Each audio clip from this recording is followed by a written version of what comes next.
Hey Battlefield fans, Rock Gibson here with my very first Battlefield 4 video, and I know it's been a while. I'll explain sometime why it took me a while to get back into making videos. But anyways, what I want to talk about today is how to destroy on Rogue Transmission, how to get your kill to death ratio up and things like that. First thing to do is to avoid horrible spawns, something that Battlefield is known for.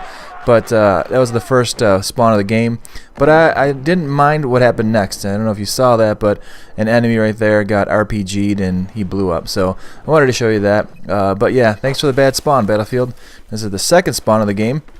And so what I usually try to do in Rogue Transmission, and it's a simple tactic, and I'm surprised how few people do it, is I make a dash for that MGL, which is that grenade launcher weapon that spawns right in this corner here in this building. Before I grab it, I'm running a recon kit. Before I grab it, I throw down a claymore on those stairs, and you'd be surprised how many people just walk up those stairs blindly, inadvertently, and give me free kills. And then a tugs. I set up my tugs first, then I grab the MGL, and then I just start looking for enemies. My tug is spotting them for me, and honestly, the tugs is, if you shoot 2 grenades anywhere near your enemies, they are just going to blow up and die. So it's an awesome weapon. I think it's completely overpowered. I'm surprised DICE hasn't balanced it or nerfed it or something like that, but I always make a run for it. I'm surprised how many people ignore that awesome weapon. Here I am just mopping up enemies, and you know what? I have a feeling these guys are getting really, really ticked off. And like I said, it's a simple tactic, and I'm surprised how few people do it. I've got my claymore set up there. He managed to avoid it, but he couldn't avoid the grenade launcher. If you're really smart with it, you get 12 shots with it. It's not inconceivable that you can get 12 kills with it.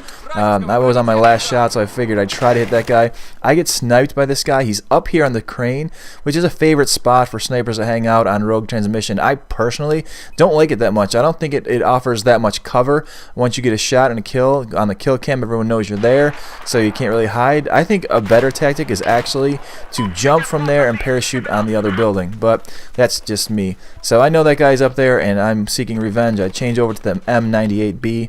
I was running some kind of DMR, but I changed to the M98B just so I could do this, and yeah, that felt really good, and I jumped for joy.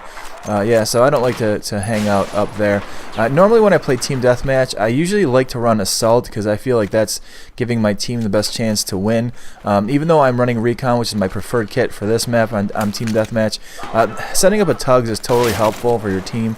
Obviously it exposes the enemy in that corner and just helps people out. So I'm not completely abandoning team play by running a recon kit.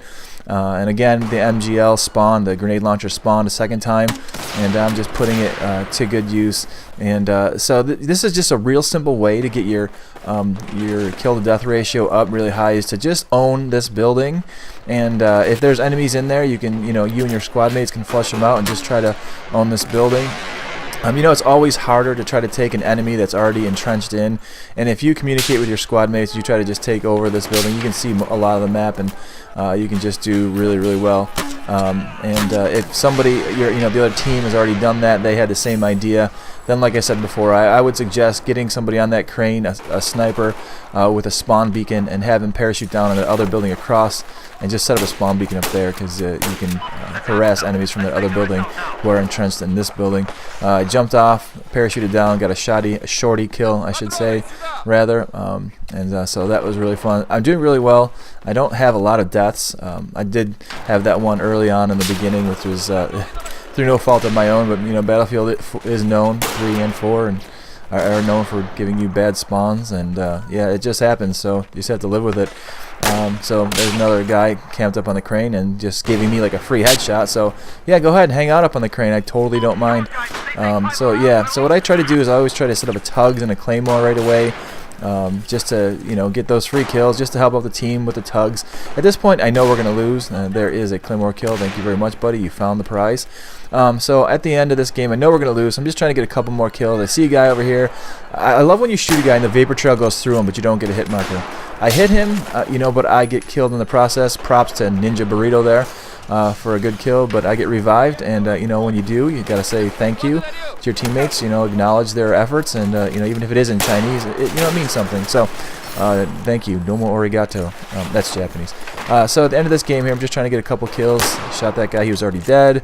Shoot this guy, just missed his elbow. I think there's one more guy over here, and the game is over, and we lost but I feel like I gave it my part, did my part, and gave our team the best chance to win. So there you have it. That's one real easy way just to do well. Get your kill of death up, occupy that upper building, grab that grenade launcher, set up a tugs, set up a claymore, dominate your enemies, and have fun on the battlefield. Alright, Rock Gibson out.